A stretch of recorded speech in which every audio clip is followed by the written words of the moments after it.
سلام، وقت همگی بخیر.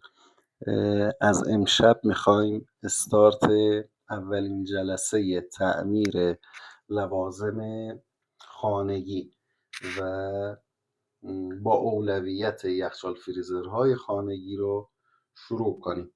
در حد 30 ثانیه تا 1 دقیقه سعی میکنم هدفم از تولید این محتوا و این مجموعه ویدیوها رو عرض کنم خدمتتون. اول اینجا جلسه اول.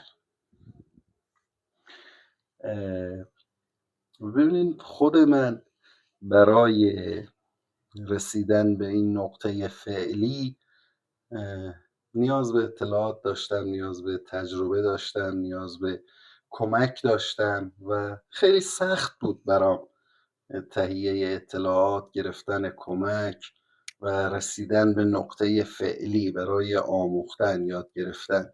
و چون خیلی سخت بود و مشقت‌های زیادی رو متحمل شدم، هزینه‌های زیادی رو براش پرداخت کردم، تصمیم به این گرفتم که این مقدار تجربه ای رو که امروز دارم با کسایی که نیاز دارن به این تجربه به اشتراک بذارم و امیدوارم که مثمر ثمر واقع بشه و کمک بکنه تا شاید اون شرایط سختی رو که من تجربه کردم همکاران دیگه‌مون تجربه نکنن، راحت تر به نتیجه برسن، هم آسیب نبینن و هم آسیب نزنن. خب پرحرفی نکنیم و بریم برای جلسه اول آموزش. جلسه اول آموزشمون در مورد یخچال فریزرهای خانگیه. یخچال فریزرهای معمولی خانگی که میایم به 2 بخش تقسیمشون میکنیم. یک، یخچال‌های، من فارسی می نویسم که درکش راحت باشه، دیفراست. 2، یخچال فریزرهای نوفراست. این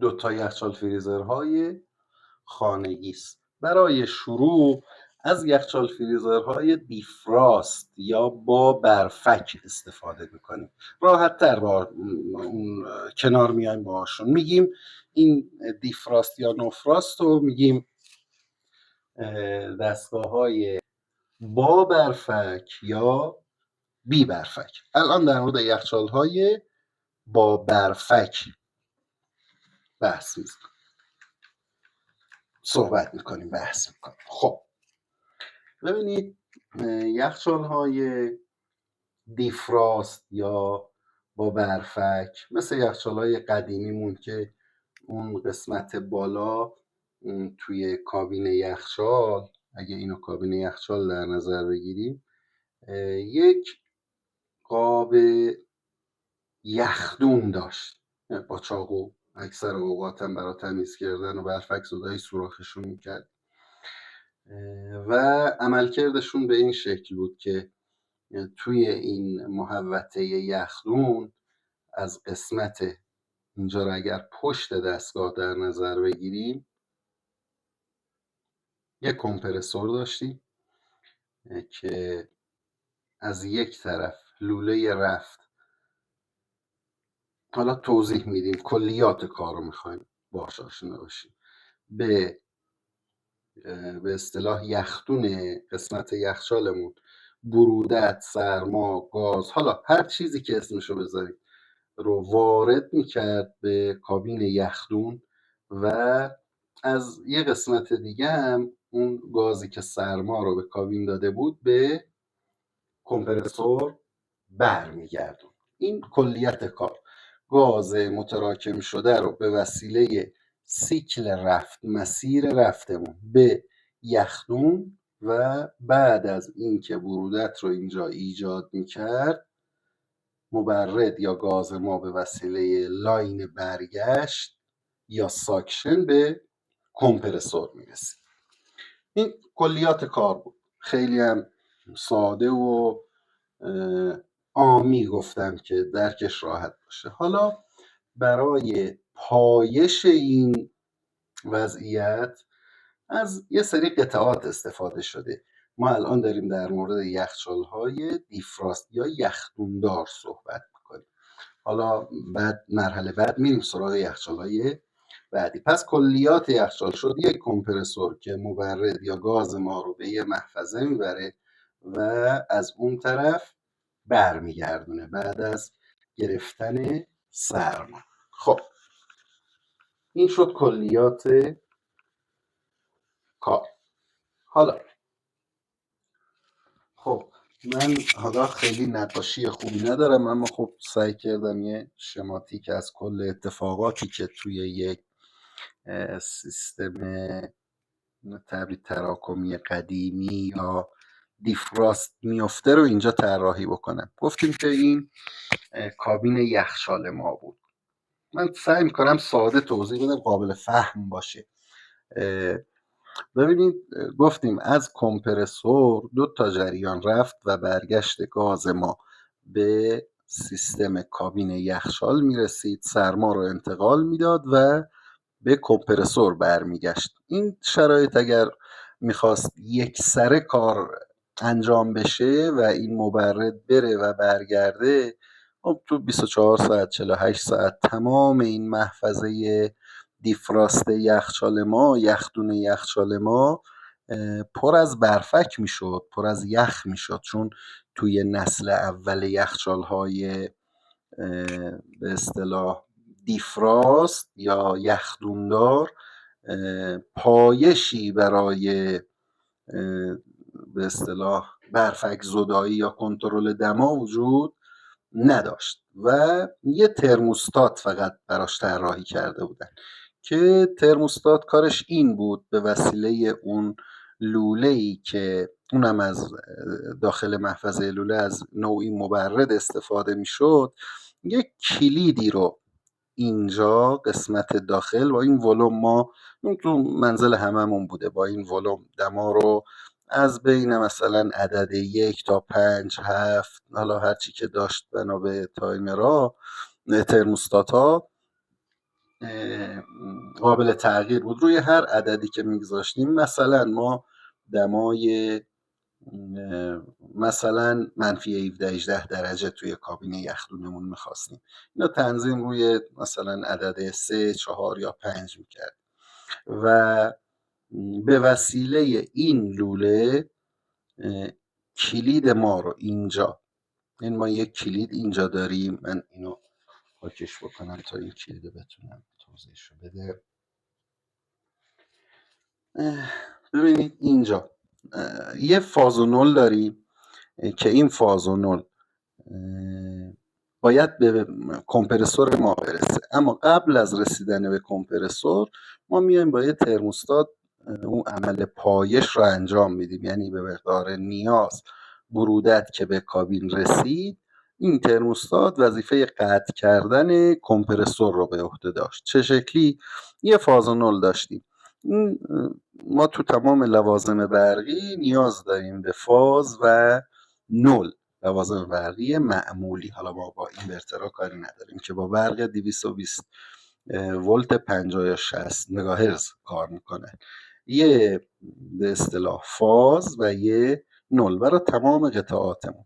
نلو که بهش میگیم مشترک و روی حالا هر قطعه برقی، لامپ اینجا داشته باشیم، کمپرسور یا هر قطعه دیگه، یه رشته مشترک به اونا میرسونیم. مثل اینجا به کمپرسور حالا اگر لامپ داشتیم یه رشته به لامپ، اگر فن داشتیم یه نل باید به صورت مشترک تقسیم بشه بین تمام قطعاتی که از برق 220 ولت استفاده میکنن. پس نل کمپرسور رو از برق شهر دادیم به این یخچالای نسل اولمون و فازش رو وارد یک ترموستات کردیم که در صورت نیاز و بالا بودن دمای توی کابین یخچال به نسبت اون دمایی که کاربر براش تعریف میکنه ارسال فرمان بکنه و اجازه بده که فاز ما وارد کمپرسور بشه. حالا چه شکلی؟ گفتیم نول مستقیما وصله. ترموستات هم گفتیم داره از کابین اطلاعات میگیره، کار یه برد خیلی کوچولو و قدیمی رو انجام میده. داره اطلاعات رو از کابین، اطلاعات دما رو از کابین میگیره، به ترموستات میده به این شکل که ما اینجا یک کلید داریم. زمانی که نیاز به دمای پایین و کار کردن کمپرسور داشته باشه این یخچال، به وسیله این قطعه که حالا بعد توی قطعه شناسی توضیح میدیم، به وسیله این لوله‌ای که وصل به ترموستاتمون میاد این کلید رو وصل میکنه. نل ما مستقیم روی کمپرسوره. به محض وصل شدن کلید این فاز ما میاد حرکت میکنه و وصل به کمپرسور میشه. فاز، نل و کارکرد کمپرسور. جریان گاز از طریق لوله رفت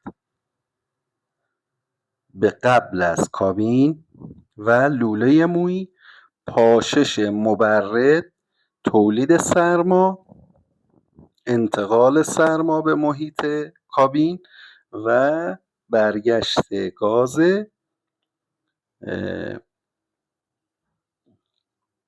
سیکل برگشت به کمپرسور و این سیکل پایشش به این شکله. خیلی ساده و راحت. پس توی یخچال‌های حالا مثلا اگر لامپ داشته باشیم باز یه نل مستقیم به لامپ یا به کلید لایه در میدادن و همزمان با این چون پایه مشترک داره یا بعضی از ترموستات‌ها پایه دیگه هم دارن، میشه از اون استفاده کرد. و زمانی که در باز و بسته میشد این لامپ داخل فازش رو از اینجا، نولم که مستقیم بهش میدادیم. حالا اونا خیلی چیزای مهم نیست، بحثای فنی رو ما در موردش صحبت میکنیم. پس شد پایش به وسیله ترموستات، جریان مبرد، رسوندن سرما به کابین یخساز و به کابین یخدون و برگشتن گاز به کمپرسور. این کلیات یک به اصطلاح یخچال یخدوندار قدیمی بود. سعی کردم به زبون ساده در موردش صحبت بکنم که قابل فهم باشه. بسیار سیستم ساده و پیش پا افتاده ای، اصلا چیز پیچیده ای توی این نوع یخچال. البته دیگه نسل این مدل یخچال رو به اتمامه و بریم برای جلسه بعدی و تشریح یخچال فریزرهای دیفراستی که به وسیله تایمر کنترل میشن و برفک زدایی رو انجام میدن که اصطلاحاً بهشون میگیم تایمر دیفراست. یعنی این سیکل تقریبا ناقص و قدیمی که فقط به وسیله ترموستات پایش میشد، به وسیله به اصطلاح تایمر و یه المنت و یه سیمکشی کاملا متفاوت و قطعات پایش بهش بپردازیم. فعلا تا اینجا این به اصطلاح کلیات کار یخچال ها رو داشته باشیم تا جلسه بعد در مورد دستگاه های دیفراست تایمر دیفراستی صحبت کنیم.